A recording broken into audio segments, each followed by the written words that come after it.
as they wander along old ruins where fears have grown. Eyes that watch from ancient stone, whispers chill right to the bone. Gothic castles rise in the night, ghostly figures glide out of sight, wolf howling under pale moonlight. Darkness creeps and grabs too tight. You have fallen into the EuroCrypt. There is no escape from the EuroCrypt. Fog curling through cobblestone streets, footsteps echoing heartbeats. Vampires hunt their nightly feast, lurking monsters are released. Silent scream in a sepia dream, melancholy miles downstream. No one's safe, or so it seems. Worlds unravel at the seams. You have fallen into the EuroCrypt. There is no escape from the EuroCrypt.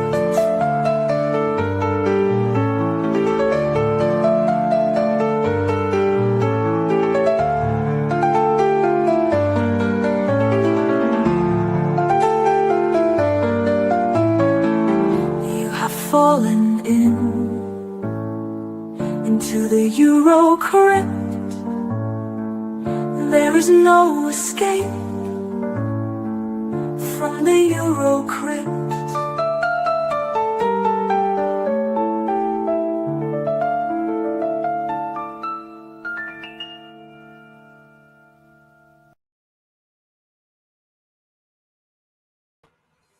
All right, man. Yeah, what's up, man? We're back 2 weeks ago. Yep. From 2 weeks ago. God From damn. 2 weeks ago. Fucking brain's not working right, man. What's going on? Not much, man. Not much. Just been diving into a little bit of Soledad Miranda. Yeah. Should be a good discussion, man. Yeah, man. We're covering her last 3 films, I believe, by Soledad Miranda. And CK's got us on Twitch tonight. We're on Facebook, and then we're on the Dead Pit channel and Subjective Perspective Collective. And I got to give before I even start anything, I got to give a major shout out to Amy Brown, where I got a lot of the information from. She has a website at soledadmiranda.com. But if anybody, I'll just go ahead and throw it up here. Anybody that's interested, check out our website, man. She is the one that has like the rigorous research on Soledad. So big shout out to her. So absolutely, yeah. I think she's been doing that for like 20 years, 21 years. The website. Yeah. So it's good to finally have somewhere where you can go, because as we're going to come onto. This actress is absolutely fucking dynamite. I mean, she just lit up the screen, man. And she could act to go with the beautiful looks and everything. 10 out of 10. But she could act to go with it. So, yeah, it's going to be a good one, man. She would have been huge, man. She would have blown up like to, I would say maybe as big as Edwidge Fenech and Barbara Boucher. And I would have said bigger. I think she could have been bigger, because I think her acting ability was a little bit better than those. It was better than theirs for sure. I mean, looks wise, she can match up with them any day of the week. Right. But I think her acting ability just puts her slightly above. And yeah, man, I know you're gonna talk a little bit about her life and the tragic ending, and yeah, it must have been devastating at the time for everyone. Her husband and Jess Franco. And to go the way she did, man. Yeah, she died she's a member of the, I guess, the 27 Club, man. Like, you know, all the people that died at the age of 27. You know, you got people like Janis Joplin, Jimi Hendrix, Kurt Cobain, Amy Winehouse. Yeah. I mean, there's several. There's more than that. I think I don't even know how many. I couldn't tell you, but man, Soledad Miranda. The 3 films we're covering tonight is Jess Franco's Count Dracula, and this is a great release from Severin, by the way. 4-disc set. This thing is fucking loaded to the gills, man. Got Christopher Lee interviews, Jess Franco interviews, tons of information on all kind of stuff with Franco and Spain and Germany, and like it's a damn good release. But that's the first one we're covering, and then we're gonna get into She Killed in Ecstasy. Yeah. And so yeah. So this is another Severin release. Oh, that's nice. You got the slip. Right. And then the third one I don't have a physical copy of, but I don't think I would have. I think I'm glad I haven't got a physical copy of the last one, to be honest. It's The Devil Came from Akasava, which I believe is Soledad's last film that she made. That has a release anyway. That got completed, yeah. She was yeah. in the middle of doing one called Justine. Right. Which it's 40 minutes, I think, is completely lost. Right. But yeah, this is not, I know a lot of people aren't going to know who this is, but before, like, let me get into the chat right quick. Go through the chat. See who's in here. We got Texas. Hell yeah. Welcome to the panel of pain. What's going on, brother? What's up, Tech? You got Fat Pig the Conqueror. What's happening, man? What's up, man? We got Sick Jim. What's happening, man? What's up? Justin Marino. Hell yeah. Hey. And then yeah. That's who we got several people watching though. So thanks for everybody. If you think about it, hit the like button. Sub up if you want. It's up to you. No pressure. None of that shit. And if you're watching and you've never... How do you like it? How do you like it? No, sorry, man. That's all right. Took me by surprise, eh?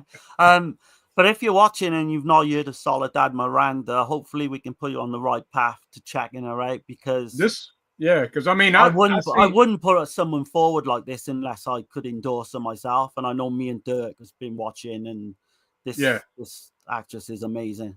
It was only like, to be honest, it was only like a few years ago that I actually heard about her, and this was the first film that I saw from her. Yeah, Vampiros Lesbos, and what a film, man! What a film! I really like this film, but we've covered that one on the Dead End Drive-In, so go check that out if you're interested. That's a good starting place, actually, if you want to go into her films, I would say. Yep, and Franco, because Franco, a lot of people, they're hit and miss with Franco, but let's see. Oh, no, that's one of the good ones. Yep. Adrian James in here. Hey guys, how's it going? Pretty good, man. Pretty good. Yeah, pretty good. Thanks. But before we get into anything, I figured I would do I made this, it's kind of like an extended clip of a collection of clips from several of her films. And CK made us a new song for Subjective Perspective Collective for our channel. Yeah. So I put that song with this homage to Soledad. So I figured I'd go ahead and play that, and then we'll get into what we're going to talk about tonight. Nice. But here it is, man. Here we go.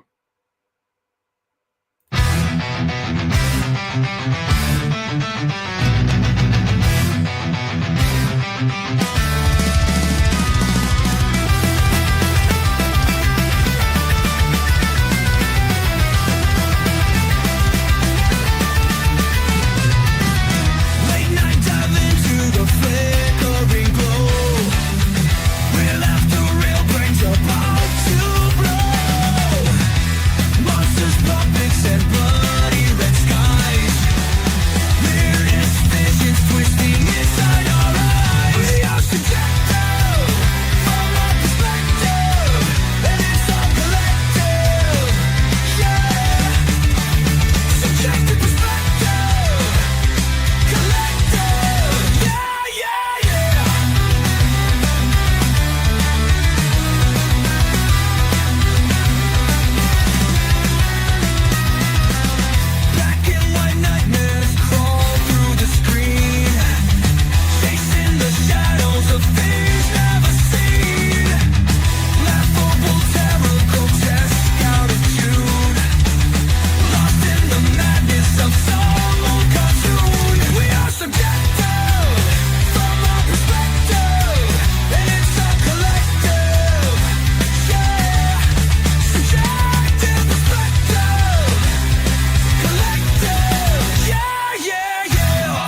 Man, right. great job, man. You and CK, yeah.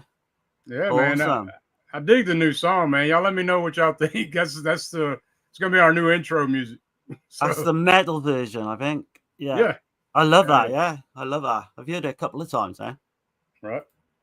Let's see. We got Napalm and OJ checking in from work right now, so I can't stay, unfortunately, but wanted to say hi.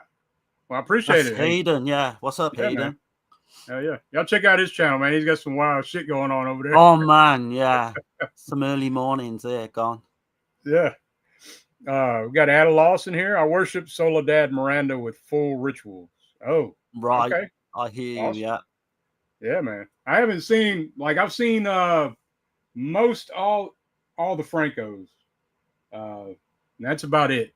So Yeah, she did about 30, didn't she? 5 with Franco. Was it just 5 with Franco or more? Do you know? I think she did 5 completed films with Franco. Okay. But yeah, I guess we can kind of get into it, man. Her, like I said, Amy Brown, big shout out to her. It's where I got like most of my information was from her. So,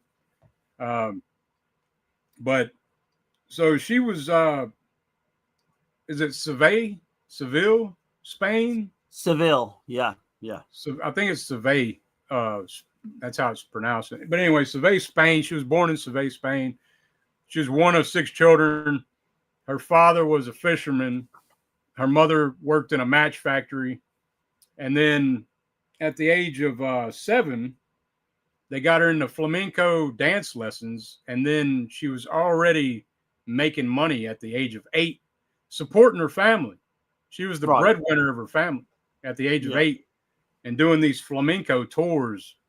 And she was a professional flamenco dancer or whatever. And then she, she decided she wanted to be an actress. So she moved to Madrid at the age of 16 and got her first film role was Queen of the Tabarin Club,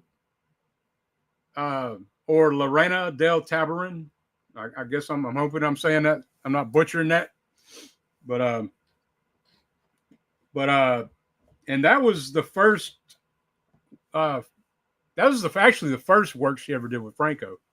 So I haven't seen that. Yeah. I think her first film was La Bella Mimi. Yeah. I think, in the early 60s, I believe. But she was told she was too fat. It was uncredited role though in 1960 in that Franco film. Yeah. And then years, a decade later. But before I get there, her breakout role was for Franco, though, I would say. Was Count Dracula, yeah. Yeah, Count Dracula for sure. But she did like Sword and Sandal films, Ursus, Hercules, Sword, Ursus. I think that's how you say it. Yeah. She had over 25 films, roles, and and then like we said, the Count Dracula was the one, I think, that got her going, and then like right after that, man, she did Vampiros Lesbos, and then she killed in Ecstasy like right after that. And then The Devil Came from Akasava, because Franco was a nut, man. He was like doing crazy amounts of films. A lot of them at the same time as well. He would shoot, like Vampiros Lesbos was shot back to back. Mm-hmm. So yeah, he was crazy. Like Franco was just shooting things right, left, and center.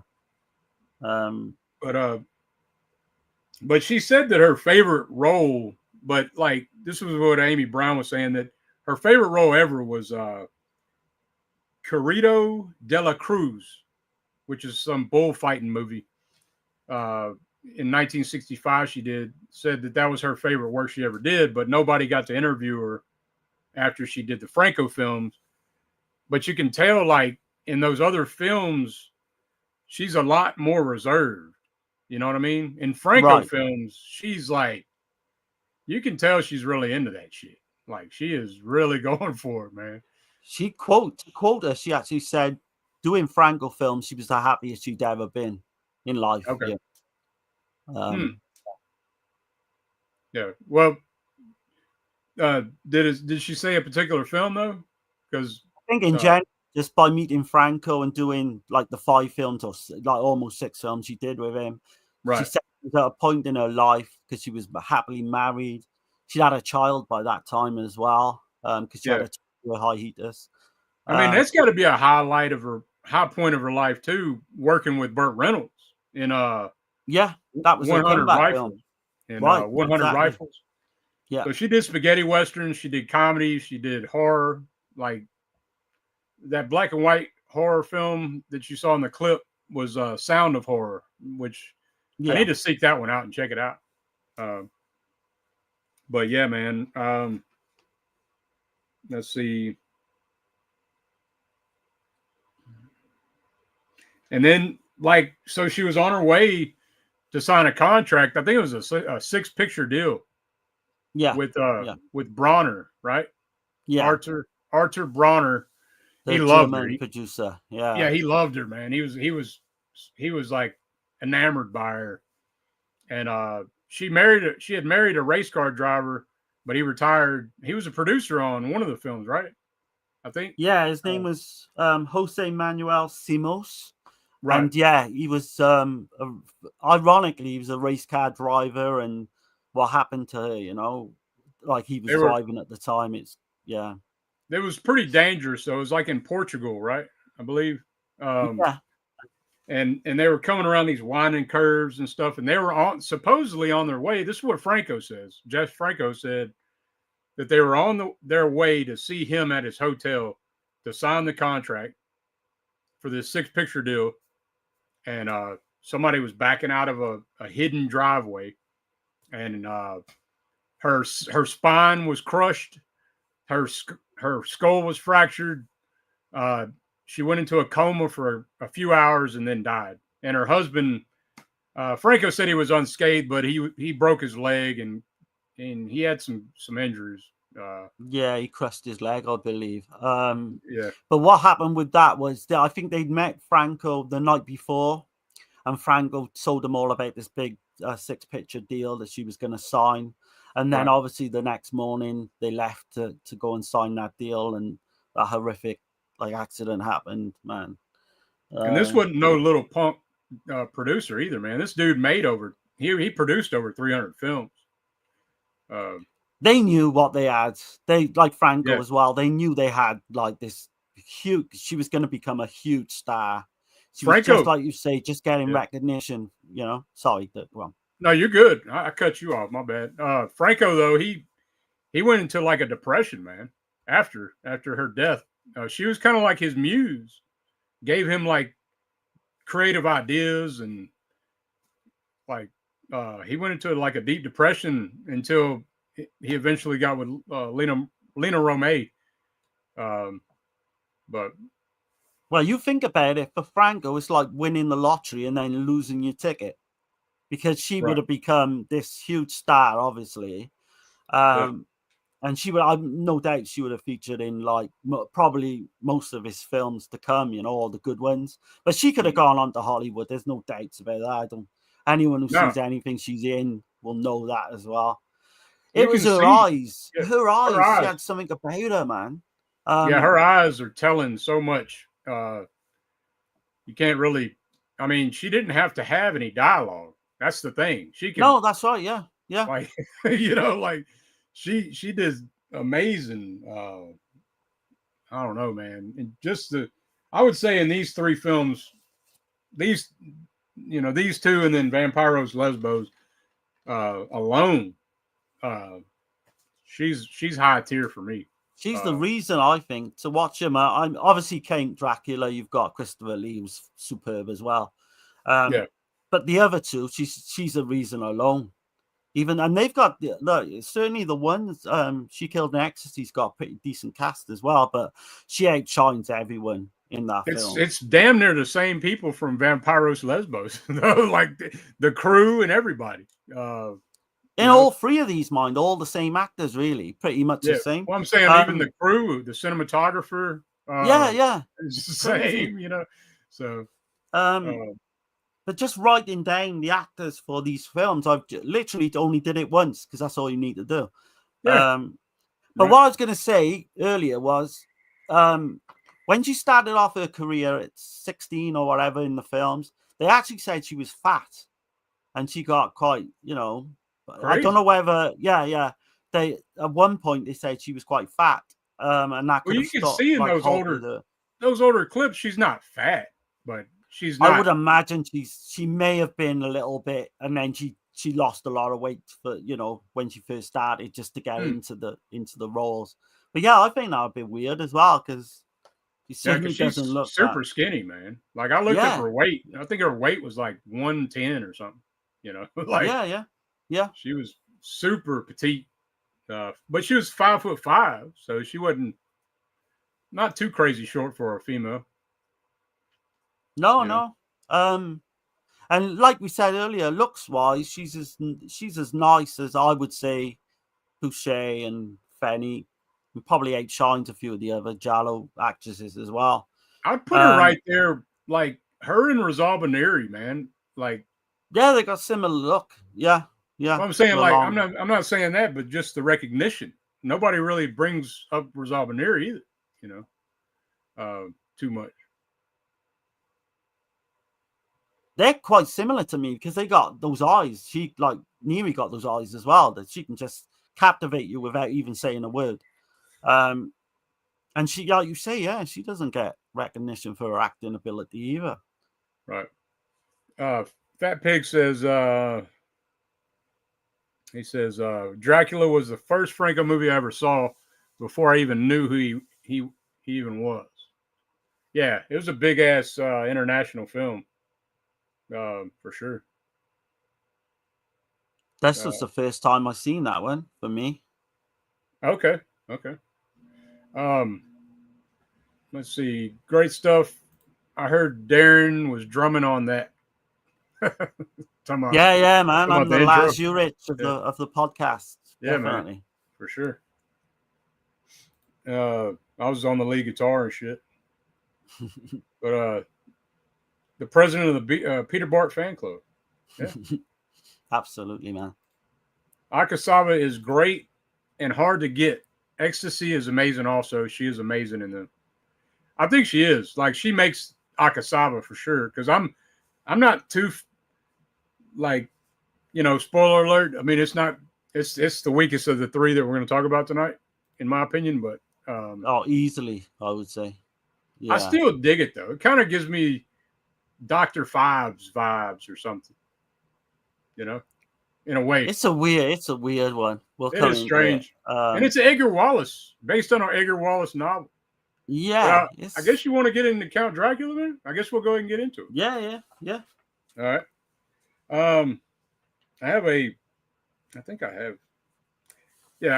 got a brief synopsis, man. And I'm sure people know the story on Dracula, you know, but I do got a little small synopsis. I'm not going to go too crazy, but an aspiring lawyer from London travels to Transylvania to finish up a property deal for Count Dracula.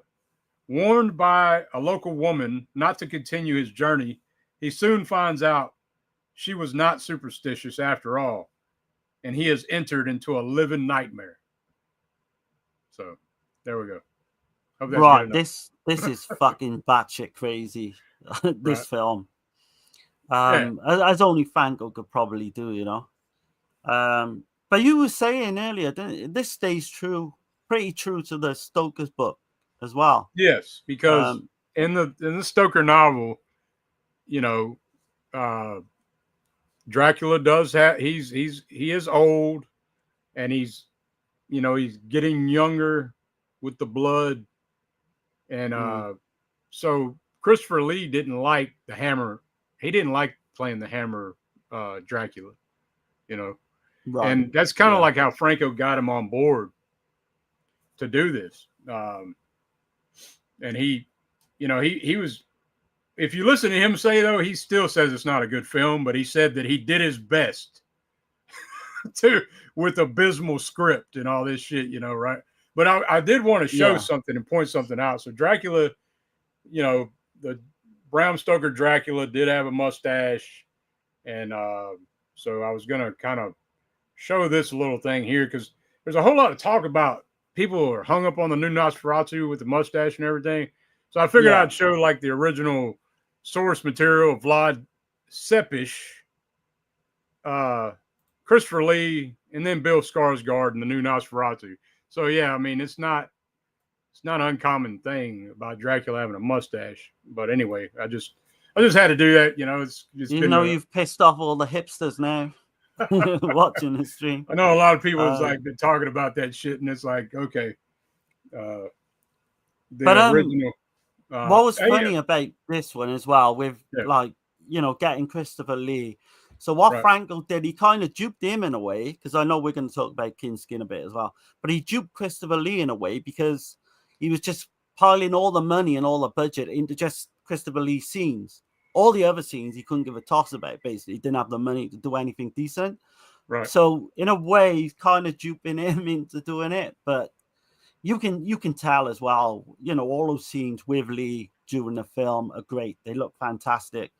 He is really, he's doing his thing. He's yeah. And that's the thing. And that's the thing Franco was saying about Christopher Lee was like, he's like, the problem with Christopher Lee was that he wanted to be a Shakespearean actor, but he wasn't a Shakespearean actor. Right. So, yeah. But I don't know. I think he does a damn good job anything I've seen him in. Even if the movie's bad. So oh yeah, a complete legend. And he was the one who spoke very highly of Soledad as well, which Dirk was saying he never does, or he never did. No. But he come out and he didn't really praise that. Yeah, he didn't. People didn't get praised too often from Christopher Lee for sure. But Soledad, he was at first he was like, you're picking a gypsy girl to play Lucy, Right. And then like within 3 hours on set, he was like giving Franco the thumbs up. Good choice, for picking her to play Lucy. I think he said something along the lines of, "Where the hell did you find her? She's like that. She's amazing." You've got to, if you're coming into the cast, you've got to talk about Klaus Kinski. He plays Renfield, and the fucking scene is so disjointed to the film. All his scenes, I love it. Oh, I love it. Yeah. He plays fucking against, or certainly for his own type, because he's this madman and he's fucking eating flies. Yeah, Franco just let him do his thing, right? Like, there's conflicting stories. Apparently he was duped into doing it, and they just filmed his scenes without telling him he was going to be in a Count Dracula film, because he used to say there's no way I want to do a Count Dracula film, which he contradicted himself later on because he did 2 more. But yeah, it's scenes where he's in this fucking cell, and that's another thing. He wanted that to be filmed in a real cell. He didn't want it to be done on a stage set like they did. But obviously the budget was so small. And there's actually a joke. So he said, why don't we film this? Like, aren't there any madhouses around here? Is what he was telling Jess Franco. Yeah. And Franco was like, well, if we took you there, they wouldn't let you out. That's right. Yeah. And then after that, they got along perfect, decent. Franco and Kinski started laughing at that, so he wouldn't know which way that would have gone, because Kinski could have just flipped out. But no, they started laughing, and that was it. They kind of broke the ice. His performance in this is great. I will say that. It's just, there's no one perfect for the job, really. Klaus Kinski playing a madman. Like, it's fucking, you know what I mean? Eating flies and shit. Eating real flies. Yeah. But I do like, or do you want to go through the actors right quick? I can mention quickly, right? Jumping Jack Taylor. So he plays Quincy Morris. I think he's the fiance of one of the women that get in the film. And he's everyone know him from Pieces, Red Rings of Fear, Edge of the Axe, The Ghost Galleon. Maria Rom, she plays Mina Murray. Very She was- striking actress as well. Since you brought her up, she was married to the producer of the film. Was it Harry Allen Towers? Yeah, yeah. And he went by Peter Peter Welbeck too, though. That's right. Yeah, that was his pseudonym. Yeah. He fell out with Franco during filming, and I think Mhm. he went off the project, I believe, at one point. I don't think he came back. She is well known, for doing And Then There Were None. So there's a story. The Agatha Christie one. Sorry, there's a story with her as well, though. You know the story with Kinski, right? I've seen the scene. I think. Okay, there's a scene where Kinski is strangling her, or Renfield strangling her, but Kinski, during the strangulation, he's like, "Your bastard husband didn't tell me I was in a Dracula film," and then she's like denying that that it was a Dracula film because he was strangling her. Like, and you notice if you watch that scene closely as well, Kinski cops a feel as well. Did you notice that? He does, and he's well known for doing that. You know, when he had scenes with females, Definitely. he's not supposed to touch their breasts or anything like that, but he was fucking doing it. Yeah. So yeah, he gave her a good rub down for sure. I mean, no doubt about it. But, oh yeah. But yeah, that's about it in terms. No, that's about it in terms of actors. I know Jess Franco obviously plays parts in all of these, a small cameo. You mentioned Fred Williams, or no? No. Funny enough, no, I didn't. You can mention it if you want.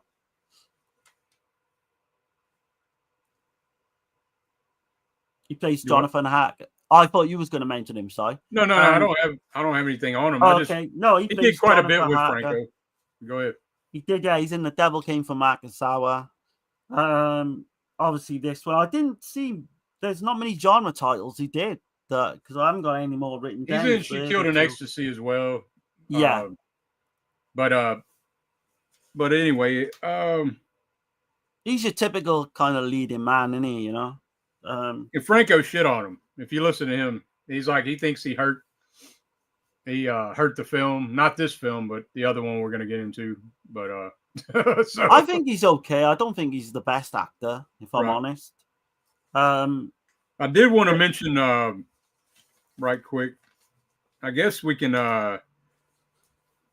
I can show the clip. There's a monologue with Christopher Lee where Franco told Christopher Lee, "Hey, I want you to do that monologue that's in the novel from Dracula in front of the fireplace." And then Christopher Lee was like, "Ah, shit, man, you know, like, you think the audience is going to understand?" And he's like, "Well, they might not understand, but they will understand later," or some shit. Right. Yeah. But anyway, I got a clip. I'm going to go ahead and play it right quick. There we go. It's pretty epic, I believe. Here we go.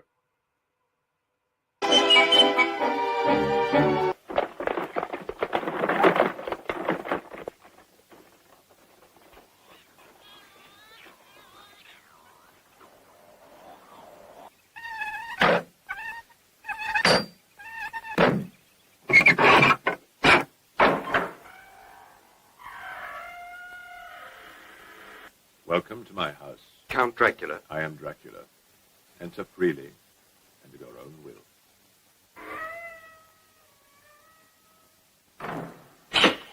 You will need to refresh yourself after your journey. I trust that you will find everything you require.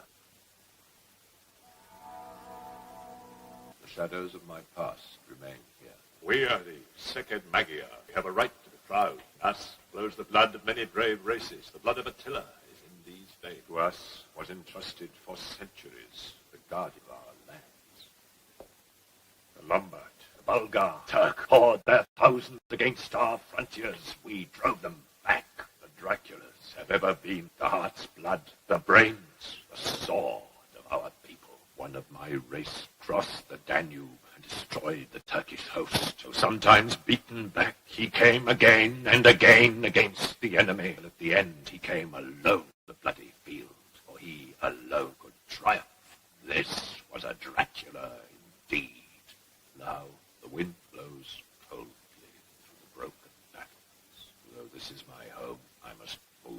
don't regret my journey, but surely the post might have served you much easier and far cheaper.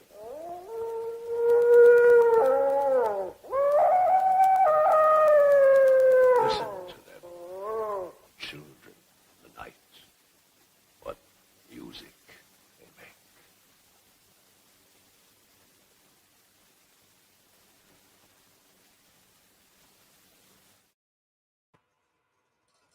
Yeah, man. Yeah, that's definitely a standout in the film. Really, his piece. Yeah, and I mean he's playing the old Dracula, like, and as the film progresses, the more blood he gets, the younger he gets, just like the novel. You know? Right. Yeah.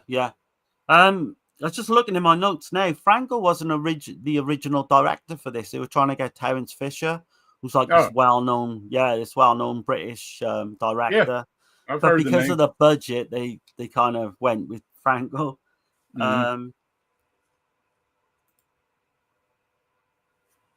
Yeah, just looking now, he did. Yeah, so that Towers did literally come off the film at one point. But that's because Towers wanted to actually put the bulk of the money into Christopher Lee's scenes and sort everything else. So it wasn't Franco, I said earlier. It was Towers. Okay. Yeah. So Lee also he kind of mentions this is the only time you've seen him playing the old white hair, mustache Dracula, like trying to be as true to the novel as possible. And he said, the script was abysmal. He did what he could. He said the fucking zoom scene, the zoom shots, he said ruined the film. I dig it. I like the zooms, the Franco zooms. They're not as good as the Fulci zooms, though. No, they're not. But I still like the Franco zooms. They're shaky as hell too, right? Like you'll see. Like, yeah. And they'll be blurry. Shit'll be blurry as a shit. You'll know it's Franco just by seeing it. But no, it's he was mentioning the makeup was accurate, the clothing was accurate, the sets were accurate to the novel. But and then he went on and talks about Vlad Tepes, the Romanian, which I didn't know this shit. So Vlad Tepes means impaler. I didn't know that shit. So Vlad the Impaler, Vlad Tepes. Yeah. And then Vlad V, Vlad the son of Dracula, Vlad the Impaler, Vlad Dracula, which Dracula means son of Dracula. And then Vlad the Knight of the Dragon, bloodthirsty. Okay. Vlad was, the whole backstory on Vlad was he killed all these Turks and put them on wooden stakes for miles. Like it went all the way through their bodies, and you'd see them for miles and miles. That's where Stoker got the idea, was from him. He was Russian as well, yeah? Romanian. Yeah. Romanian, was he? Okay. Yeah. So, I mean, and like, I know that Transylvania is real.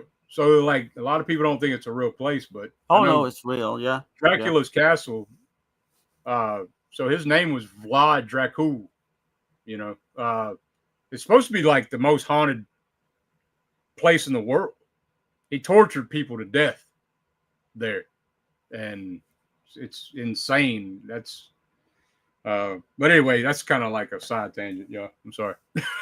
No, that's okay. But they were filming some shit over there. I believe, because Christopher Lee's been there, and he actually dressed up like Vlad and everything. Have you seen all that? No. It's pretty wild. But he did do 3 weeks of shooting in mid-October 1969. And then when Christopher Lee was done with shooting, he went on to do his next film, The Taste of Blood of Dracula, for Hammer. That was like pretty much straight away. Franco mentioned that too. He said that Christopher Lee called him while he was shooting Taste the Blood of Dracula. and Christopher Lee was talking to his wife. This is what Franco said anyway. So it's kind of hit and miss. Like you don't know what to believe, right? But he said that that Lee called him and was like, I'm not having as much fun as I did that we did in Barcelona. And Lee was telling his wife this, and his wife was like, well, call Franco and tell him you've never said anything nice to him. You know, so he called Franco and told him. But I thought it was a funny little story, Franco. But with this, it's got a few differences to like the book. One of the noticeable differences is so you've got Herbert Lom, he plays Van Helsing. And in this one, for some reason, he has a stroke, which is obviously not in the book. I think Troy Howard says. Okay. And yeah, I thought that was a little weird. Why maybe they couldn't? I think Troy said maybe they couldn't afford for him to travel, you know, to their final destination, because you see them all at the end and you're in the same kind of room. Yeah. But that was a bit funny, yeah. Franco kind of made scenes up on the spot as well. So where the vampire hunter breaks into like the Count's temporary kind of home in England. Gotta mention that, I mean, with the stuffed animals. Man. I should have actually got a clip of that because that. Oh man, I thought you would have. No, I didn't get a clip of that one. But let me catch the chat right quick. See where I was at. Let's see. At a loss. If the measuring stick is more, Miranda is better than Akasava. Then Akasava is far better than Count Dracula. Lots of her in Akasava. Yeah, I could see that. You Yeah, see she's a lot. She's of not. her. Yeah, she don't have a lot to do in Count Dracula, but I still think that the scenes she's in are pretty damn memorable. Like, oh man, she comes in about the 35-minute mark, and she's like just she looks amazing. She looks amazing. We got Beauregard 77. He says hello. What's going on? Hey, what's up? And thanks for subscribing, Sir James Brown. Awesome. Okay. Yeah. Not this, Sir James Brown. I think it is. But cool. Glad to have you. Welcome. So, but yeah. But yeah, that stuffed animal scene. It's so hokey, but I don't know. For me, because I was talking to Dirk in the week. Right. For me, it does kind of look freaky. Like it's kind of unsettling. But when Dirk was saying it's so funny, I went back and I was pissing myself laughing. Yeah, when you first see it, you're like, and they're all like freaking out, like their reactions and shit. And then is that Jack Taylor's got the pistol by his side, you know? Jumping Jack, Jack he's shooting. And there's like a skunk, and it's like or some kind of weasel. And all Franco's doing is like moving their heads from the camera to make it look like they're moving. Moving them. Yeah. Oh, and then there's an owl with red eyes and shit. Like it's just wonky, but it's so great. It's man, Franco it's goofy as shit, but it does work. And if you listen to Franco talk about it, he's like, it's the greatest shit ever, you know. Like, oh god, no. There's a lot of hokey shit in this as well, because you've got towards the end, so Jonathan and Quincy, they're kind of racing to get back to Transylvania to beat Count Dracula, and then they come across these gypsies with Count Dracula in the back, and they've got the boulder, and they throw these fucking boulders, and no word of a lie, they fucking bounce off the fucking like street or whatever they're going. You can tell they're made out of like styrofoam or polystyrene. You can tell, and it's there's no way they tried to even cover that. These things just literally bounce. I think he's got a similar scene in Bloody Moon, where you see a boulder and it just bounces off the floor. Right. But that's Franco for you, man. But also, see, that's the thing too, though. Franco had to come out of pocket, to finish paying for the film, and then he was reimbursed. I'm trying to remember the guy that they gave him the money back. He gave him the money back immediately, though. But yeah, he was reimbursed though. But he did come out of his own pocket to finish paying for the film. Oh man, I don't have no dates. Do you I see wonder what what Lee- Franco? I wonder what What's Lee that? thought. Yeah. But do you see what Franco said about Terence Fisher? So this is what he said. He said, Terence Fisher didn't take horror seriously and his films are too cold and uninvolving.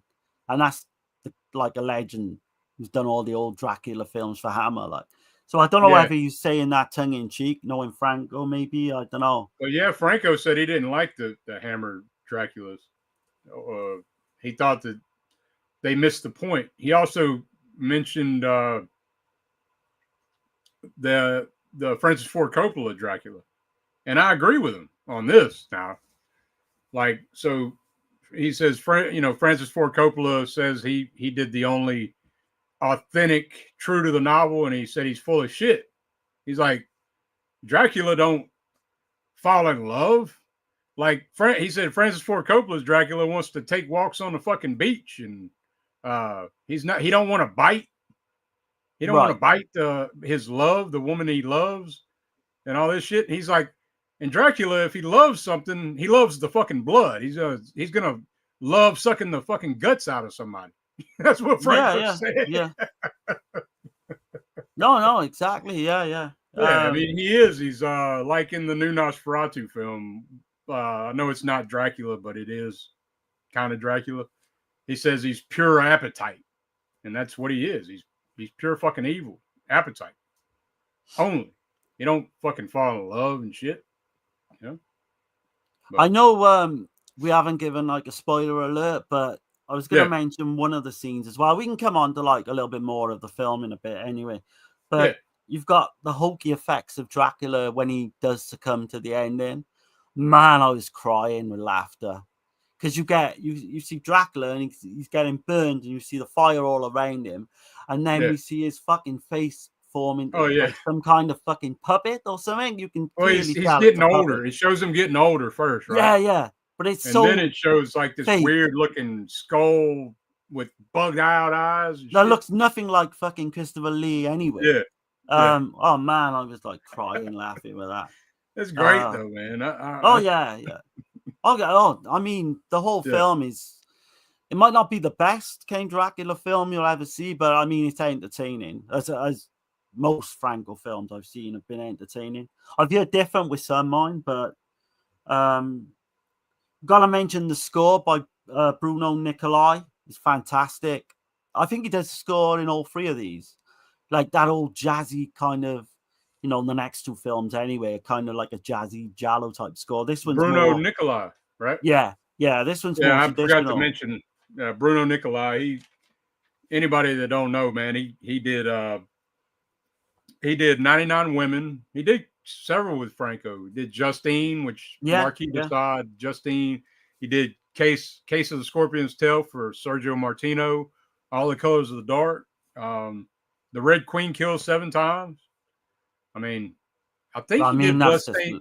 Did he do Bloodstained Shadow? I believe he did. I might be wrong on that one. I don't know. Don't hold me to it. But I know he did A Quiet Place in the Country. Oh, yeah. Black Belly of Tarantula, Short Night of Glass Dolls, Almost Human, Eyeball. The list goes on, man. My Dear Killer. But like all three scores I think are fantastic. Like some of the best things in the films. I really dig the score to Count Dracula. I really do. It gets you in the mood. It gets you definitely in the mood. I mean, throw this one on. Stormy night, dark. Play it at night though. Don't play that shit in the daytime. You know what I mean? No, wait for it to start raining and cold and all that. It's kind of like, so do you know the scene with Renfield? Well, the scenes we see with Renfield. I think he got some psychic link with Dracula. I was reading like Troy Harris was saying in the book. Yeah. Wait, is that in the actual Bram Stoker's, book original? Yeah. He has made like he's became his slave pretty much. Okay, because I was confused with that because I'm not. Dirk is like the Dracula guy out of us two, really. Yeah. You know a lot more than me. Right. But I was thinking, was that in the book or not? But yeah, Yeah, he can control them at certain points, and you know, and he worships him pretty much. He's kind of like you hear him all the time, like all the old Dracula films. He calls him master, and you know what I mean. Like, you don't really get to see that in this one because of what we talked about earlier. Yeah, Kinski didn't know he was in a Dracula film, so yeah, which is hilarious. So in terms of this one, then it's pretty much starts out the original story. Then you've got Jonathan Harker.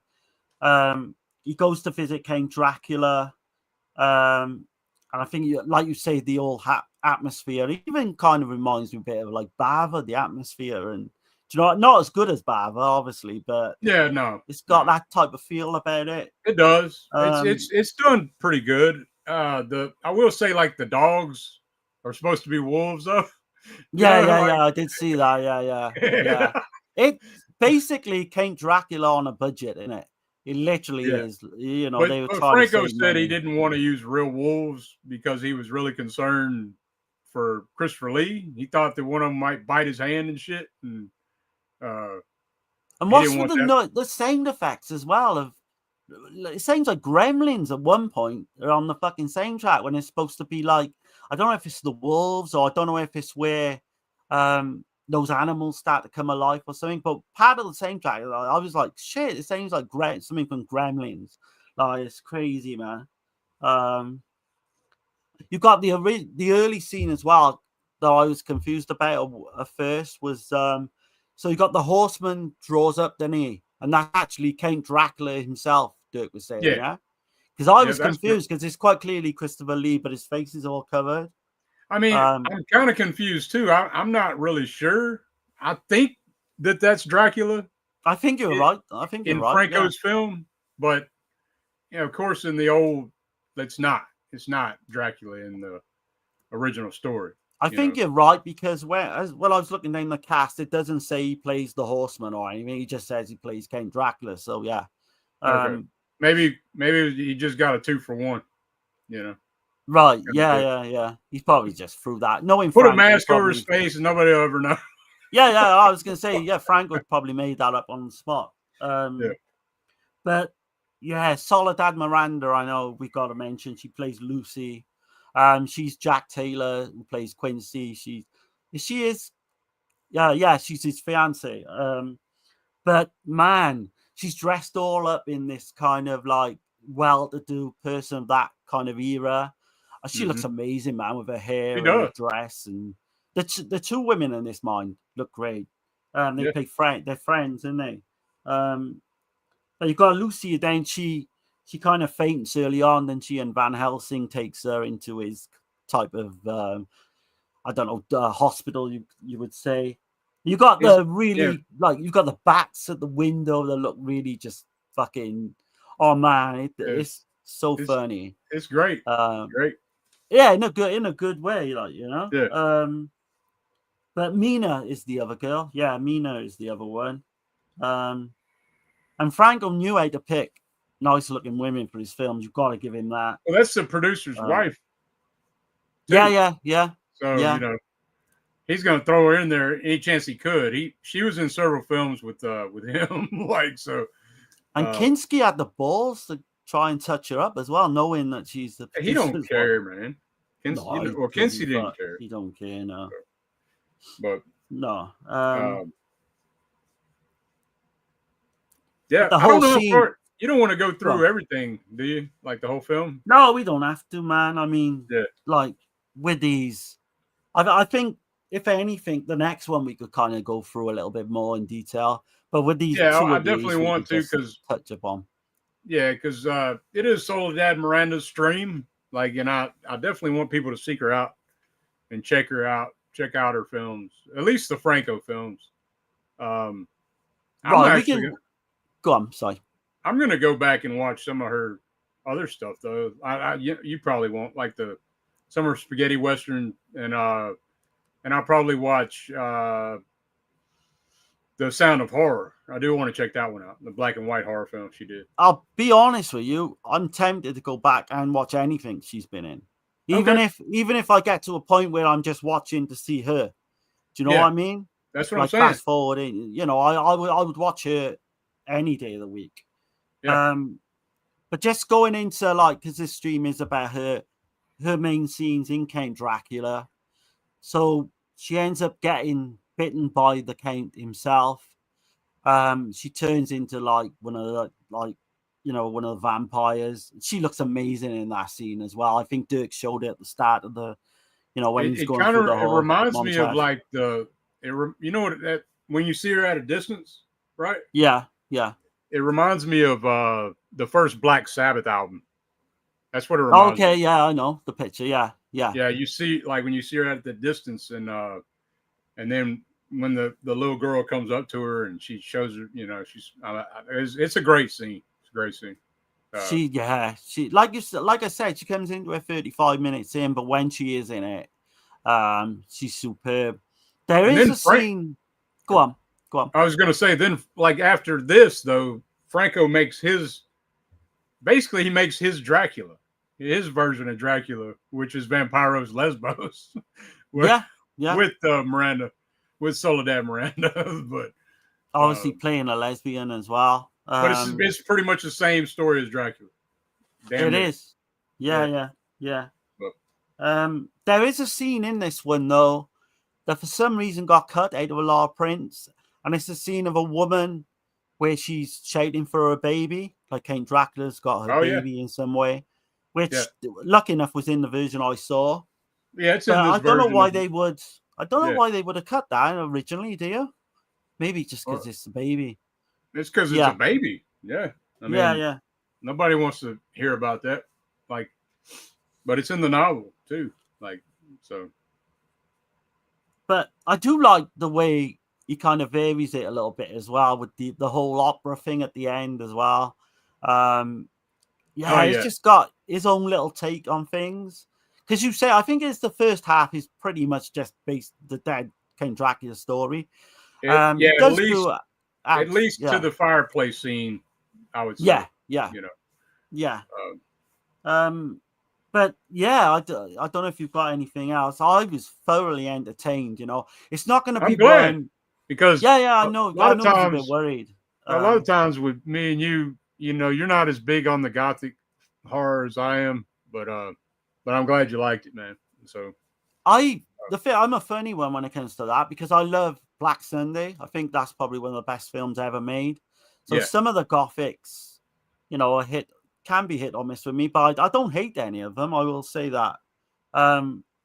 This for me, I think you could throw this on. I don't think I'm going to watch it much, but you could just put it on in the background maybe or something. Yeah, I love this movie, man. So I mean, I could see. I could watch this probably once a year for sure. It's definitely more your type of film, I'd say. But did you know that? So Franco was trying to get Vincent Price to play Van Helsing, and I didn't know that. No. Yeah, he tried to get him, and but I think it had to do with money, and so he ended up getting Vincent Price was doing something else, and he got Herbert Lom, but Franco said he thinks that Herbert Lom is a better actor than Vincent Price. I think he does a great job in this. I wouldn't say I can't say that. Okay. I mean, no, I think he's great. I don't think he's a better actor than Vincent Price, though. Oh no, I thought you meant the role, and I was going to say no. I think he did good, but I don't agree with Franco on him being better than Vincent Price. Like, I think Vincent Price as Van Helsing would have been phenomenal. Vincent Price, Christopher Lee, shit. Klaus Kinski, you know what I mean? Like that would have been Peter Cushing would have been a good call as well. I know he's played Van Helsing in the past. Yeah, he's played Van Helsing for sure. But maybe they thought Price as well could have maybe outshone Christopher Lee. Who knows? I would have been. They couldn't get him for whatever reason. Yeah. But just trying to make sure I didn't miss anything before we go on to the next. She Killed in Ecstasy. I'm just. It was Oliver Unger Oliver Unger paid Franco back after Franco put up his own money to finish the Okay. film. Yeah. Yeah, and I have a little bit from Fred Williams, the guy that played Harker. Yeah. Jonathan Harker. Jonathan Harper. Yeah.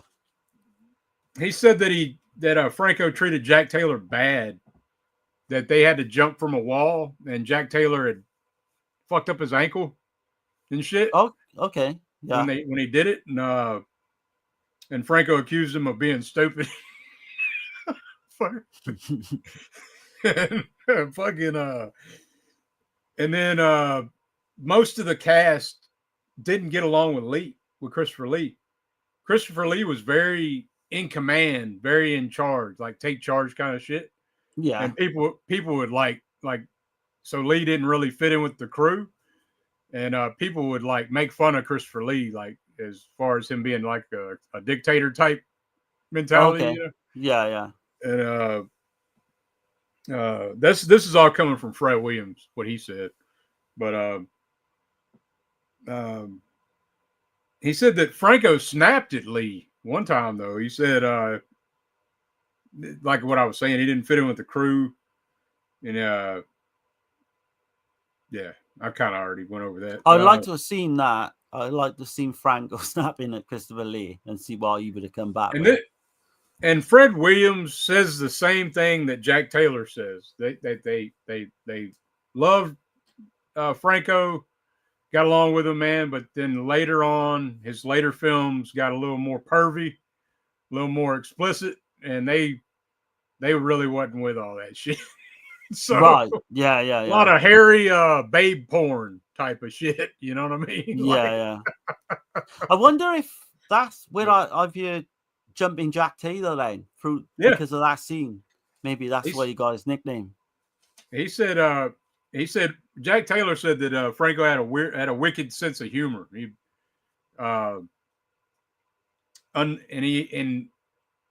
he did work with Franco like 10 years. I think he did 8 films with him.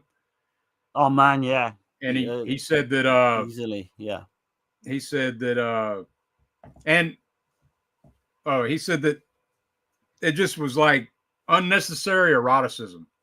A lot of the films were. Oh, okay. And what he said about Soledad Miranda, he said she was a divine creature, is how he described it. So right, yeah. He only got to work with her that one time. Unfortunately, her magnificent screen presence. I mean, you're going to hear that echoed through all the anybody that worked with her. Like when she came into the room, just everybody loved her. No matter, you know, she like lit up a room, pretty much. Like, I know it's cliche to say that, but that's the way she came across. Yeah.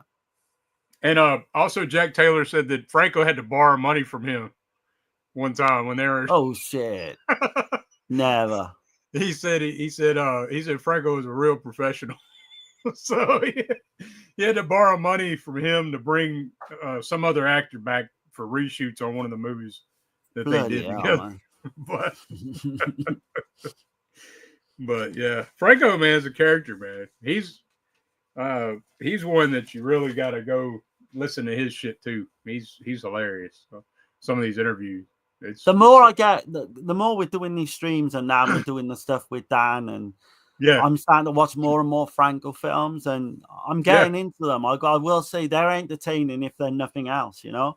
And of course, man, and I've heard so many people shit on Franco, man, and it's not justified because you got to put into context the money he had as well. He's not going to produce fucking amazing, and he's very like surrealistic the way he does his shit, man. We got Alan in here. Sound of Horror is terrific. Okay, hey, I'm interested. I really want to check it out. We got Grande's Graveyard in here. What's going on? Hey, John, what's up, man? Soledad is one of the best ever. Her screen presence was unmatched. Good evening, fellas. Yeah, man. Couldn't say it any better. I can't agree more. Like I fell in love, man, right away. I was like, holy shit, dude. This She Why kind haven't of I seen this? hypnotizes. She hypnotizes you through the screen, is what she does. And She playing like, a vampire, like in Vampiros Lesbos, she's perfect playing a vampire because of her eyes. Like it's just something mysteriously dark and back in them eyes. You know what I mean? But we got Chris C in here. What's going on? hey, what's up, man? And then we got Grande saying, love Jess Franco. He was the man. And hey, Chris. Yeah, for sure. Hell yeah, man. And speaking of Grande, man, we're gonna have to get you on the EuroCrypt at some point. Yeah, man. yeah. I was in the chat of his the one he did Thursday night, I believe, and we were talking a little bit. Give us a good shout out as well. Thanks, John. Yeah, man. Definitely, yeah. Let's like get our heads together and come up with something. Yeah, it's been a while since we did something. The last time we did something was a versus stream. So yeah, we got to do something else. But so think of something, John, if you can, like kind of a Euro something that you'd be interested style. Yeah. I'll get you back on Dead Pit, man. But yeah, I guess we're gonna get into She Killed in Ecstasy, which this is my first time seeing this one. I'd seen it, but I didn't realize I'd seen it. Funny enough. Okay. Yeah. This is a great addition too from Sever, man. It's got some good features on here. Like I've already put her over at the beginning of the stream. Anybody just not coming in or whatever. Amy Brown, right? Yeah. I'll put her stuff up one more time. This is her that's her website. Go to there, check it out, man. If y'all are Soledad Miranda fans, she's the one. She's the ultimate source, I would have to say.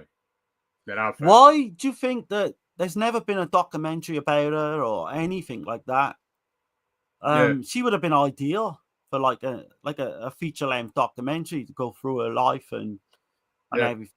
Like I know it's a short life, but she packed in a lot of 30 films into that. A child, marriage, to a race car driver and all that. She'd be ideal subject for someone. No shit, man, and taking care of her family at 8 years old. I mean, that's insane. Yeah, crazy. Yeah, absolutely. But this one is my favorite by far. I'm not gonna hold back on this one. I think this is type of. Go on, sorry. Grande saying, anytime you guys are awesome, keep up the great work. I appreciate it, man. Cheers, man. Thanks, John. And y'all check out Grande's channel, man. He's always doing some good shit over there for sure. You got a good, like I said last week, you done a good one doing all like the Last Taste on the Left knockoffs. I enjoyed that one. Hell yeah. He says, I'll cook up something. Cool, man. Awesome, John. You know where to message me, man. Yeah. She Killed in Ecstasy is my favorite performance from her. Her facial contortions are nuts. Also, the locations of filming are gorgeous. Yeah. I was going to say exactly the same.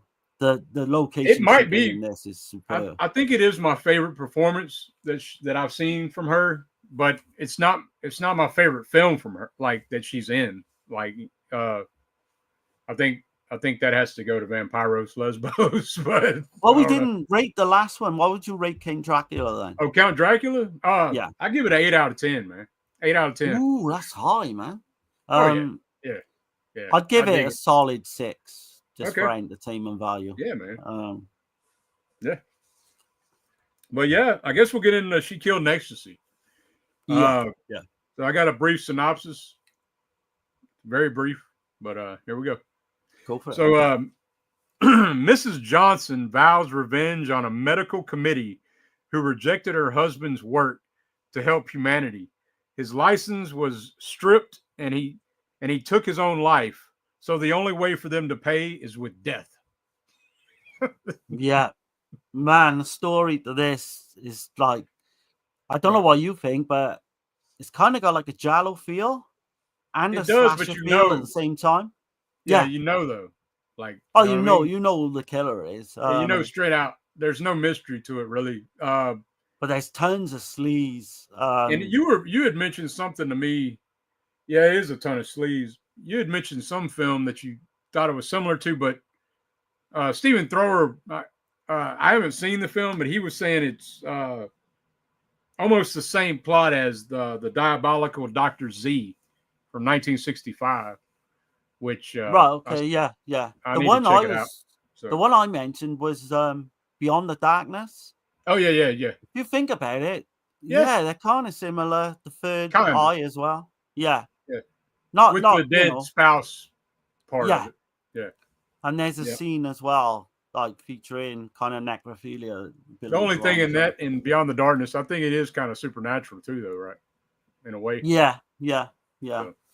It's kind of, you can see maybe, where he possibly got the idea from, maybe The Third Eye, but yeah, that obviously was a remake. Okay. Beyond the Darkness was a remake of The Third Eye. Okay, so Grande's saying it's exactly like Diabolical Dr. Z. That's just his best movie, in my opinion. Oh shit. Okay. See, I've not seen that one. Yeah. I've seen maybe 20 Franco films, so I need to dig a little more. So. But you've got about 280 to go. Yeah. Want to do them all. Yep. But yeah, that'd be a fun time actually, going through most of them. But you want me to mention? I guess so. This one was written by Franco. Yeah, and it does seem kind of rushed, though, don't it? Like this one. It's a basic plot. Yeah. I mean, it seems, because it's like right after Vampiros Lesbos, but it don't seem to me like there's more. This is just my opinion, but it seems like there's more style in Vampiros Lesbos than this is kind of like an afterthought to that, isn't it? Really, it's not. Yeah, it's almost like he didn't put everything into this, and he put it all into Vampiros Lesbos. Yeah, but surprisingly, he still walks away with a really good film. I think. I mean, Soledad's amazing. Yeah, that's why. So incredible. Imagine if you had what's her name, Ulla Stromberg. Yeah. Put her in the lead role. I don't think you have the same film. It wouldn't work. And I mean, she does well, mind in this too. I think everyone does. She's okay. Again, you've got Howard Vernon. He plays Professor Jonathan Walker. You mentioned Ulla Stromberg. She plays Dr. Crawford. Horst Tappert. He's the inspector. He's in the other film to come as well. And of course, you got Jess Franco plays Dr. Donner, and he's uncredited, but there's no doubts it's Jess Franco. Yeah, I don't know with this one, like you say, it is a little bit of an afterthought to the last film, but I don't know. I think it'd be close between this and Vampiros Lesbos, but I think I may prefer this one a little bit more. Okay, I'm on the. I can't argue. I mean, I like Vampiros Lesbos more. I think I like Count Dracula more, and then I like this one. I can see that as well. I can definitely see that. Yeah. No one's kind of right or wrong in these situations. No, man, it's all subjective, right? Yeah. This has got your basic kind of plot line. It's like 80 minutes long as well. I think that helps. It doesn't really get boring for me. It's well paced all the way through. No, I mean it's got a weird. Like, I mean, it's got a cool plot. I mean, I guess, right? Yeah, I think so. You can tell Franco wrote it, though, right? I mean, you could tell like a fucking 8-year-old wrote it, really, because all it is your basic revenge plot. So you've got her husband. He's like this really crazy kind of experimentalist, and he's doing experiments on baby fetuses. Yeah, he's gonna cure cancer and fucking help the whole of mankind. Yeah. But literally these kind of what would you call them? This committee of people, they kind of it's a medical committee. Medical committee, that's the word. And they find out that he's literally doing things that are inhumane, as they would call. I think he's speaking on something though. So like it's kind of speaking to, they don't want him to do that shit because then it's gonna interfere with the long money, right? The long game money. Right, yeah. which is pretty relevant for today. You know, I don't think that plays out because you know they could have cured AIDS back in the 80s, right? Right. So, yeah. The thing is as well, because none of these babies are like completely dead because their embryos are still growing, which is kind of bizarre if you think about it. Yeah. And don't they have him for like crimes against humanity or something like that when they have like this court case a bit later on? Yeah, he loses his mind, dude. He's like, you know, they strip him of his license and tell him he can't ever work again. You know, can't do medicine anymore, and that's his whole world. Like you would think his wife would have something to do with his world. I mean, you've got a wife as beautiful as Soledad Miranda. I mean, yeah I think I'd be okay, like with that one. Yeah. But no, he Figure something completely else out, fucking dude. he completely loses the plot. I mean, there's literally a scene where she's rubbing on his shit with her head, and he's just laying there. And he's just led there like in despair because he's lost this opportunity to do these experiments. Man, it is. Yeah, so he goes into some kind of like depression, doesn't he? And he goes into like a catatonic state. He does, yeah. And, finally kills himself, and then she fucking snaps after that. Like she loses her fucking mind too, right? Yeah. What I like about it is because she at the start of the film she kind of narrates it because one of the first scenes this is all like her husband's already dead and she's like talking about what it was like when they were together, and I think we see the house. So while he's trying to recover from this breakdown, she moves him to this big house by the beach. Absolutely location shooting, like John Grande said, is amazing in this. But obviously even that can't save him. He's so far gone. I think she leaves him. Yeah, go on.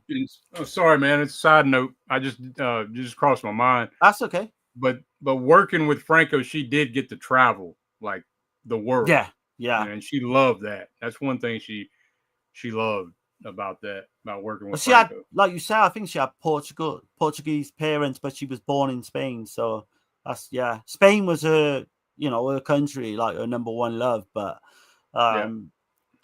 but in terms of so she kind of leaves him to go out like one day somewhere but then she comes back and finds out that he slits his fucking wrists and all that in the bathroom, and he's all bloodied up. He's too far gone. He's dead. She's obviously devastated. And bizarrely, she doesn't tell anyone, and she keeps his fucking dead body in a fucking room, which is kind of eerie as it is. But she just goes into this kind of I want revenge type mode, doesn't she? And then it's very basic, the plot. It really is. But there's really not a whole lot to it. There's a lot of her getting naked. There's a lot of and you had pointed that out to me. Like I guess I didn't really think about it, but when you said it, I was like, yeah, it is a lot like I Spit on Your Grave in a way. Like exactly, as far as what she's doing, she kills these men and then does some penis mutilation of the penis. Mutilation. Yeah, penis mutilation. Shit. Franco there's a scene with Franco too. He's all sweaty and fucking got his shirt off. He's tied to a chair and she's slapping him around. And she's slapping him, cutting his chest. And fucking know he wrote that scene in for himself so he could fucking be up close and personal with her. There's no way that he didn't write that because of that scene. But so what we see then, she literally seduces all these I think it's 4 committee members one by one. Even a woman. And yeah. It was is that her name? Ua Stromberg? It is, yeah, the same woman from the other films. Yeah. That's a crazy kill too, because that's a pretty original kill though. There's like this zebra translucent zebra like psychedelic black and white fucking pillow that's made out of plastic, but it's like one of them. It's like an air balloon pillow, right? Like an inflatable, yeah. And she suffocates her, and she's they're both butt naked. She's suffocating her, and you can see her face through the pillow. Like, I don't know. It's a pretty original kill, though. They pretty much get it on for real as well in that lesbian scene they do. They are like doing that for real. I don't know about you, but I don't know you're a married man, so you can't say too much, but I like Asia Argento when she puts on the blonde wig. And I fucking love Soledad when she puts on a blonde wig, man. She looks amazing. Blonde, fucking brunette, you name it. She just got one of these faces that can just pull off any fucking look. Any look. I prefer with the long, dark hair, though, personally. But that's it's close for me. Yeah, I prefer her anyway, to be honest. But yeah, it is. Yeah. She does look amazing as a blonde, too.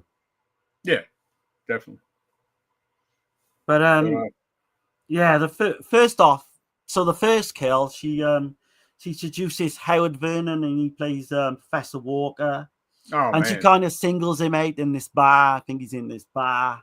And he's quite friendly at first, but once he gets back to the hotel room, he kind of becomes. But before he even comes over there where she's at, like you hear him talking to this student, right? Yeah, yeah. And they're at the bar, and he's a complete fucking hypocrite of what he's saying. Yeah. He's a married man himself, and he's talking shit about some dude that's taking drugs and how bad the youth is and all this shit and how horrible these people are. And then he's fucking around on his wife, like just approaches her and shit, you know? So. And he doesn't even just try to pick her up as normal. He like literally says, I'll pay you whatever you want. I'll pay you. And like, she obviously goes back to his hotel room then. But then he kind of becomes a bit of a douchebag to her. And he's kind of loving it when she gets a little bit fucking physical with him and she's scratching the fuck out of him and he's there lying back loving it. Yeah, she's like calling him a piece of shit, impotent bastard. And yeah, just lapping it up, man. And he's just loving that shit. As you would, like, you know, but fuck me, man. You see a scene that I wish I never fucking seen is fucking Howard Vernon naked at one point. And it's kind of weird as well because she does the whole penis mutilation. And do you notice at the end, like, or when they show that, like, so the police come a little bit later on, they show that scene that all his private parts have been literally taped up. Yeah. covered with tape for some reason. Right. I don't know why. I don't know how that would work, but no, it's it's more of that to come. And I mean, if that's your thing, and I think this will, I think it's slasher fans might get something out of this as well as the Giallo fans. Yeah. But like you say, I spit in your grave, definitely. It definitely got the spit on your grave vibe for sure. Grande says, hell yeah, Darren, love the blonde. Imagine Soledad and Stendhal. That would have been fun too. Oh, fuck, man. That would have been my dream. Granted that Aja's best performance, so maybe not, but I can dream. Yeah. I mean, we could have had the two of them, John, to be honest. Could have got the two of them in there in some way. There might have been a cat fight involved. Oh, God, man. Imagine dynamite. But can you imagine Soledad Miranda, right? So say she'd have lived on. Yeah. There's no deny she could have gone on and done Argento, Fulci, right. Martino, Lenzi. Yeah, because she's right in that time. She died in 1970, so there's no telling what would happen. 1970, so she was about 5 or 6 years older than Finetch. But I mean, she would have been in that time frame of Anita Steinberg, you know, so Neary. Yeah, Carol Baker, all them. So it would have been, I mean, the world was kind of, and that was her dream. She wanted to reach international superstardom, you know. So and she was kind of at one foot there.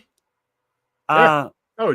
Yeah. And be it for just that fucking dickhead of a truck driver. I mean, we don't know if it was. I'm presuming because her husband was a race car driver, he'd probably know what he was doing.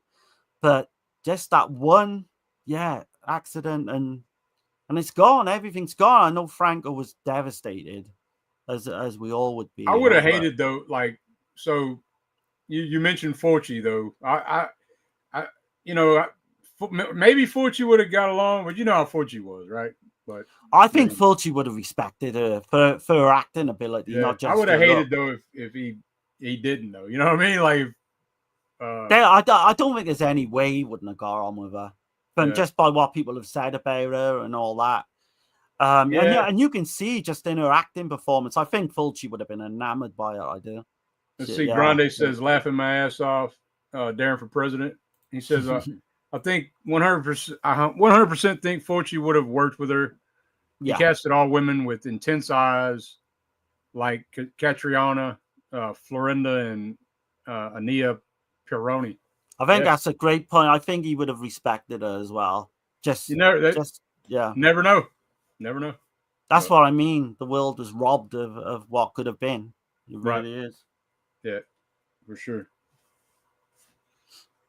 But yeah, going on to the scene. So then, like you say, she literally takes, I don't have to go into too much detail, but she takes out these 4 committee members one by one.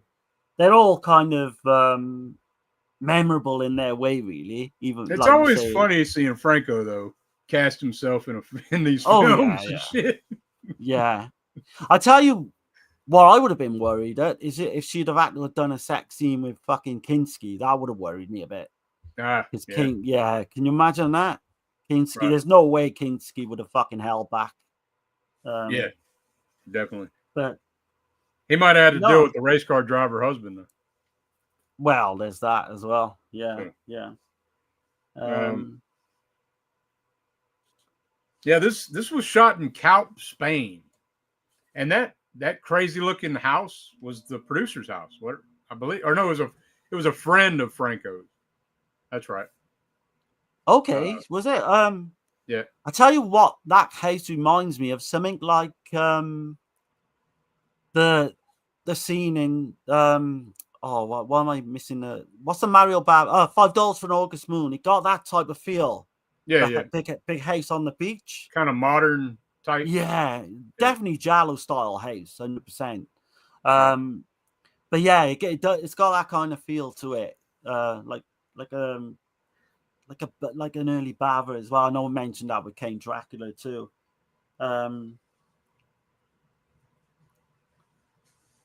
So in that diabolical film, then there was slight kind of plot change one there. So wasn't it like a daughter avenging her father rather than a wife and her husband?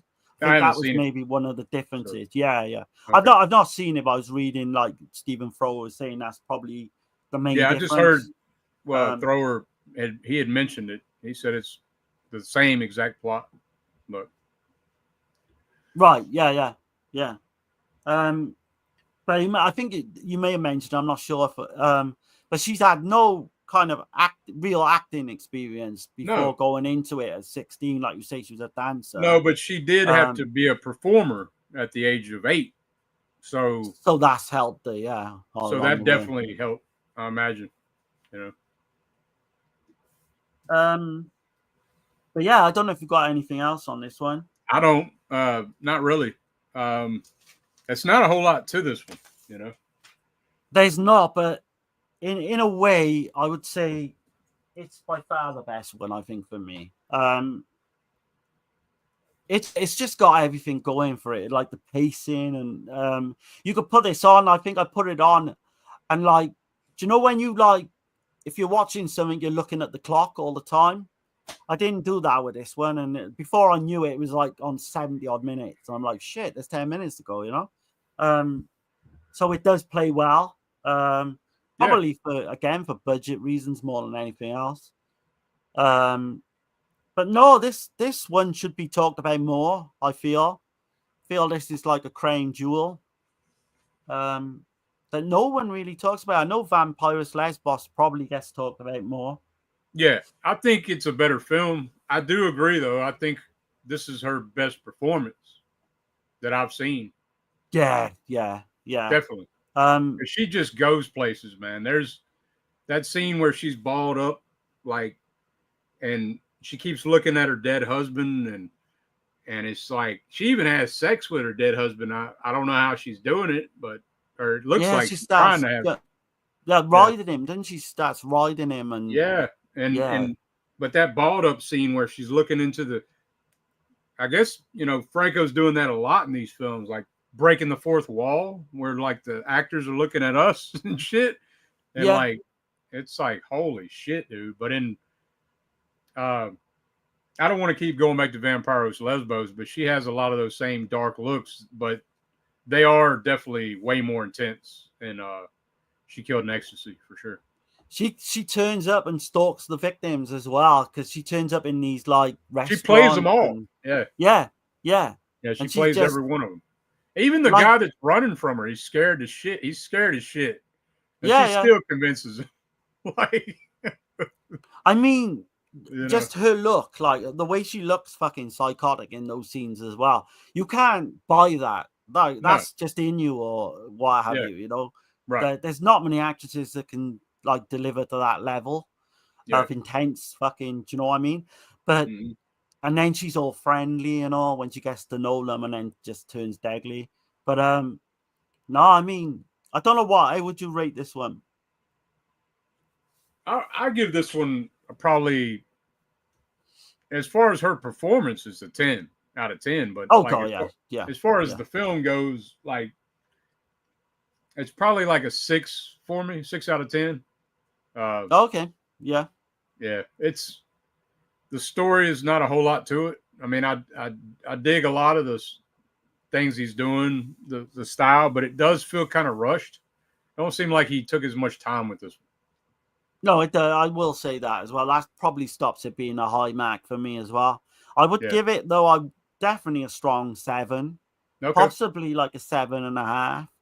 I've seen it twice now, even though I didn't remember the first time. I don't know why. I think I got it mixed up with Vampires Lesbos, maybe. But this is one I think I'll watch once a year. I'll go back to this one for sure, man. Yeah, this is definitely really sleazy. This one. Oh yeah, absolutely. But it's pretty solid. It's she's convincing that she's lost her fucking mind for sure.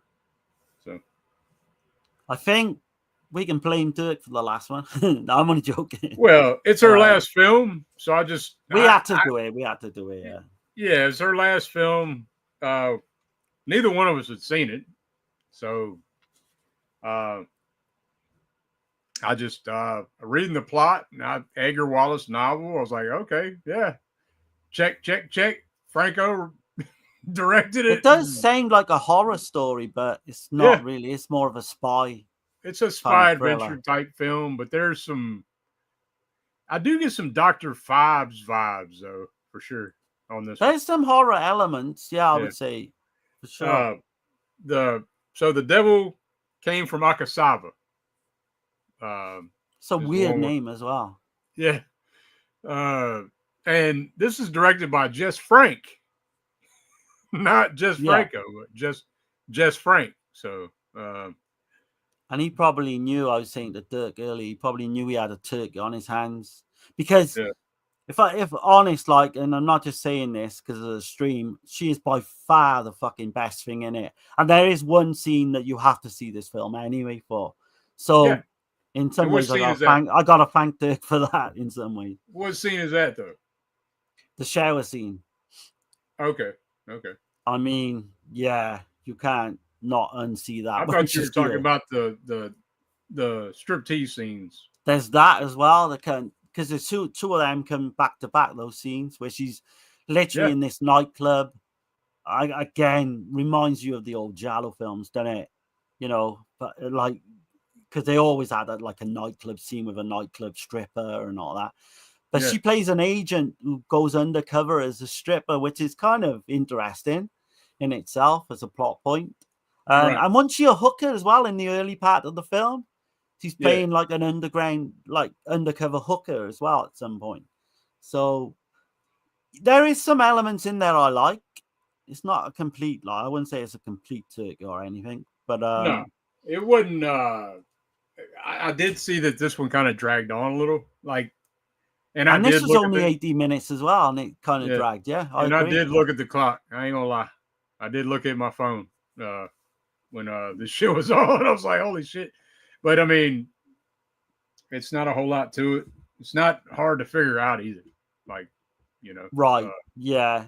So It's quite some of the stuff that goes on and like in the plot is absurd, really, if you think about it. This is but yeah, you wouldn't think they were playing it straight at any you point. definitely get to see a lot of Soledad in this one, though, for sure. That shower scene, I think, obviously, we're blessed to have that. You know, this was a final full film that she did. Yep. Oh yeah, maybe by the hand of God, we were lucky enough to get that one scene in. But no, man, she plays a few kind of racy little scenes, doesn't she? Throughout the film. Yeah. You got the whole thing. So the way it's based on the novel Edgar Wallace, The Keeper of the Stone, I believe. Yeah, Keeper of the Stones. Yeah. It was shot in Berlin and on location in Lisbon and Spain as well. But what's so funny about that is they tried to fucking portray England or London, and they give this really grainy stock footage of London when they're supposed to be there, and you could tell they're nowhere fucking near. They're thousands of miles away from fucking London. And you've got the grainy footage of Big Ben and the fucking streets of London, which is kind of funny, man. Considering they just, do you know what I mean? They had no intentions of filming this in London. But you've got Professor kind of Forrester, and he's this British scientist. And he's working in the Akasava jungle in South America. And his assistant, I'm not just saying that, is fucking crazy, isn't it? What do you think about that fucking scene, though? Like, he goes in there, and then it's that fucking, it's like this stone or whatever. It's all like radioactive or whatever. And, you know what I'm talking about? Yeah. He's like fucking get this badass. He's got like a hazmat fucking thing on him, and he like, and yeah, that's just crazy, man. I laughed at that shit. I mean, it does have some good points to it. And you've got the bit in the helicopter at the end. That's fucking funny, man. The way that ends. It ends so abruptly, though, right? Yeah, you could tell they didn't have an ending. Yeah. They just why would that stone come? Like, apparently it's okay to carry around in a case, but once you like expose it, it fucking blows up fucking helicopters and shit and planes. And sorry, do you know what I mean? It makes no sense at all. They had no fucking ending written for this at all, and they just thought, "How can we finish this quickly?" Basically, right? And talking about it now, it sounds like it's not as bad as I feel. It sounds like a watch-along movie to me, right? Kind of. Yeah, like a riff tracks or something. Yeah, just throw that shit on with a bunch of people. I think it'd be fun. Yeah, absolutely. That Scotland Yard detective as well. He's a weird-looking guy, isn't he? With the fucking. She tries to seduce him, right? Like, and he looks about fucking 60, 70, doesn't he? He looks old anyway for like. Yeah, he's in his 70s, I would say. He's like, he's staying true to his wife or whatever. What's with his face? He's got this creepy kind of smile on his face all the time. It's weird. If you watch it, I'm like, I don't trust that dude. What's so fucking? I just thought that was like a British thing. I didn't know. Well, I hope I am gonna fucking look like that, man. It's just weird the way he just grins at the camera, like, and this scene can not be like humorous at all. This scene he's doing, and he'll have this weird smile at all times for the camera. It's kind of weird. We got Steve Mayers in here. He says, "Greetings, Dirk, Darren, and Flick friends." That's Subjective Perspective Collective. Yeah, appreciate it, man. Hey, what's up, man? Hope you're having a good one. And if y'all think about it, man, y'all do the things and everything. How do you like it? How do you like it?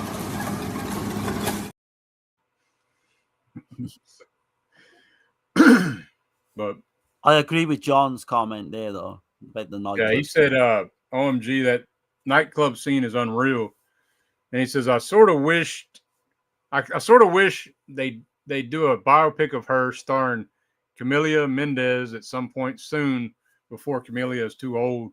I think that would be money if directed by the right person." Camelia Mendez. Is like, I don't know her personally, but I mean, in terms of the biopic, hopefully doing streams like this can get her name out there, because I'm sure if And I'm someone gonna like throw this lady's name up again. I know yeah, go I've for it. thrown it up a couple times, man. I got to do it though, because Amy Brown. I'm sorry, y'all, but I gotta shout her out. Y'all check her out. She's trying to. I don't know if she has accomplished it yet, but she was trying to write a book about her. She's got a lot of perks on her website. Check that out. But she's got a plethora of information. That's where I got most of the stuff that we're doing tonight on this stream. So big shout out to her again. And I can't thank her enough. Appreciate it. I was gonna say if someone, and I don't know whether they will, but someone like David Gregory or Troy Howarth or someone's watching this and can put forward an idea to Severin or something about doing a documentary on her would be amazing. Even if we got like we mentioned earlier, like an hour documentary talking about what she did over at Severin, right? Exactly. Yeah. Kayla Janice. You've got a lot. You've even got Kat Ellinger and people like that. Troy, I wouldn't mind. Troy doing something on her as well. Definitely, man. Because if the book doesn't come to fruition, then she would be ideal for a Troy Howarth book. I think I would love to fucking read that all day long. And she sang. I forgot to mention that too. She actually was a singer at one point, doing some. She done a pop song. Yeah, she was a pop star for a while. Yeah, ya they called it.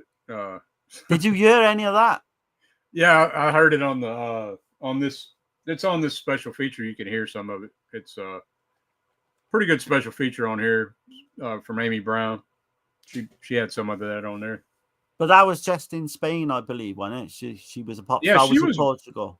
She was huge in Spain. She has her own street. It was, yeah, she has her own street over there somewhere. That's insane when you mentioned that earlier. Like, that's nice that they did that, Like usually over here you get a fucking bench named after you or something, but she actually got people thought highly enough of her to put, to name a street. That's amazing. She was a megastar over there in Spain. So, but with this, you got the same cast. I think we mentioned earlier. You've got Fred Williams, Stromberg, Fred Williams. Yeah, it's pretty much the fucking same cast as the last film. Like, right. And that's where Franco comes into like doing things on the cheap. But all these kind of actors, I've noticed they've got something about them. Even though I mentioned that one guy looks goofy as fuck, the way he keeps laughing, but they've all got a certain type of charisma about them. And it kind of works in a way, for the cast. Definitely. But what do you think about when the dude gets shot, though? That shit's so damn funny. Yeah. I don't know, man. And then they're talking about putting a cat. I don't know. There's some weird. There's some hokey shit all the way through this, though. That's the thing. It's kind of uneven as well. I know, like, mentioned came Dracula. I think Troy mentioned. It's got the kind of like the Scooby Doo fucking ending. At the end. Man, I was pissing myself. So the way for this Howard Vernon character falls from this fucking building, and you can tell it's a fucking stunt man, and they just zipped it together like with really poor fucking editing, and so he runs away with this stone in this fucking case, thinking he's gonna get away, because that's what we didn't mention. Apparently, this stone holds power. Like any man who gets hold of this can kind of gold in it, become big in the gold kind of department of the world, and could literally conquer the world. That's how they say it in this film. Yeah, he's trying to take over the world type of shit, right? And Howard Vernon is fucking James old Bond guy. Reject, It is like kind of got James Bond elements to it, but he's this fucking, anyone who knows Howard Vernon, he's this really fucking old dude, and he starts leaping through fucking windows and shit and driving fucking. Is it a helicopter or a plane? I can't remember that. At the end, shit, I don't remember either. It's a plane. But I do remember the nightclub scenes though. Yeah. So we didn't mention the last film though. There's kind of an eerie ending to the last film where Soledad Miranda, spoiler, but she dies during like a car kind of crash, which became evident in true life, Art of Imitation and all that. But I was kind of shocked when I seen that. It kind of left me cold a bit. That is a weird kind of. That's happened a few times in these films, I've noticed. Well, I'm saying the that ending though, the way that the car, like, just bursts into flames when it's going down that kind of, I think it's off a cliff or some kind, but well, no, yeah. it just, like, you could tell they didn't tear the car up, you know? No, you can tell. Yeah. Yeah, so it was like, be careful with it kind of shit, you know, like, if you go, we're speaking on She Killed in Ecstasy. Yeah. So the ending yeah. of She Killed. But yeah, it don't look like that would have killed somebody to me. Like, I don't know. But it's done on the cheap, literally. Yeah. But I mean, this one I would say to people, you know, if you've got like 80 minutes, you just stick it on in the background. Maybe. I think if you're a fan of Soledad Miranda, you got to see it. I think you've got to see it for 3 scenes: the 2 nightclub scenes and the shower scene. But that's talking as a red-blooded male, you know. But she can act as well. There is some decent stuff, like when they're having to get rid of the body. That shit's pretty funny. Yeah. That's some fun shit. It's not a complete waste of time. So no, it's kind of a hokey kind of James Bond type style action adventures kind of thing, and the plot points are so fucking funny. You can see digging into her filmography. I think it's worth a watch, and especially since it's her last film. That was absolutely. That was the reason. I agree. You know, I know I said that jokingly at first, like, but if you actually put everything, all the merits of the film into it, and it is important. Because of her last film, then it's worth a watch. I don't know what I'm not going to rate it high. It's not going to get. I'm not going to rate it high either. It's going to get a 4 out of 10. Soledad, she gets a 10 out of 10.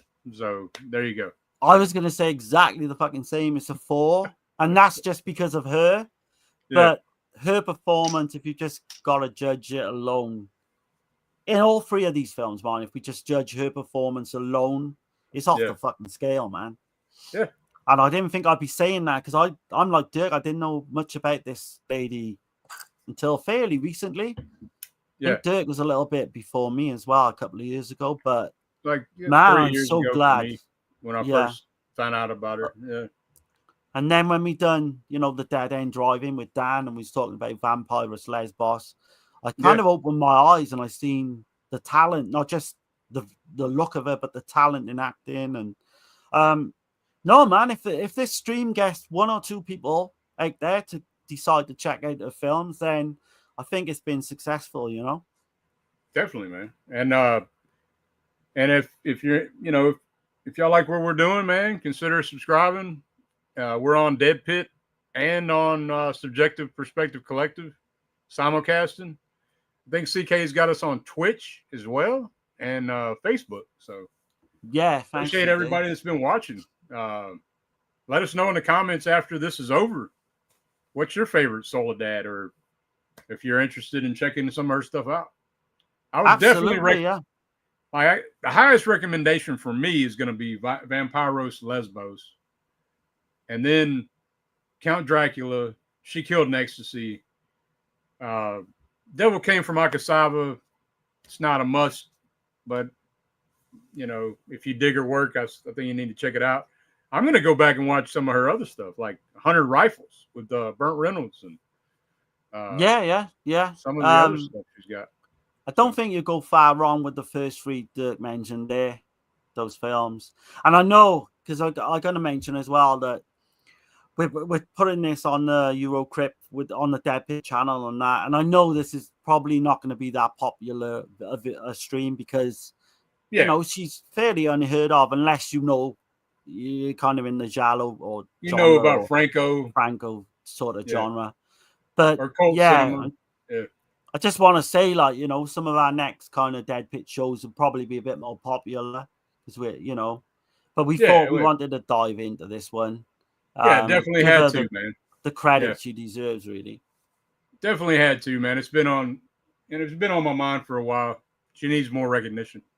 Yeah. And Grande says, great episode, y'all. Long live the memory of Soledad Miranda. No doubt about it. 100%. 100%. And I think our next Dead Pit show is going to be on Lenzi, I believe. Is that the one? Or is there one before that?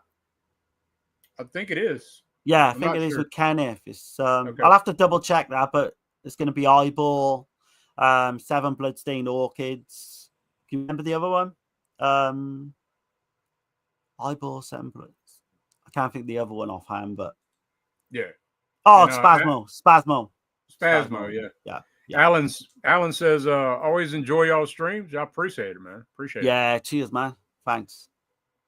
Yeah. Well, man, I guess we're gonna get out of here. Y'all have a great week coming up.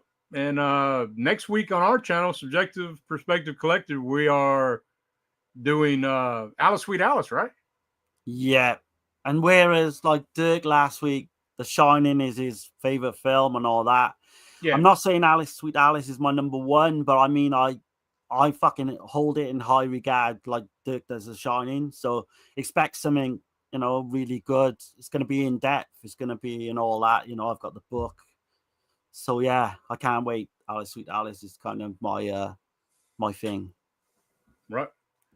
And Fat Pig the Conqueror says, great stream, boys. Appreciate you, man. Cheers, man. Hell yeah. And like I said, if y'all think about it, man, hit the comments section up after this is over. It helps, and hit the like button for us. And I guess I'm gonna play that that new song again with the little clip that I put for Miranda. Rest in peace, Miranda. Soledad Miranda. My bad. Texas is in here. He says this was always amazing. Thanks to the Panel of Pain. Have a great week, everyone. I appreciate it, Texas. Man. And you, Tex. I completely appreciate you coming in, man. Yeah, for sure. And so we're gonna chime out of here with Soledad Miranda. Rest in peace. Have a good one, guys.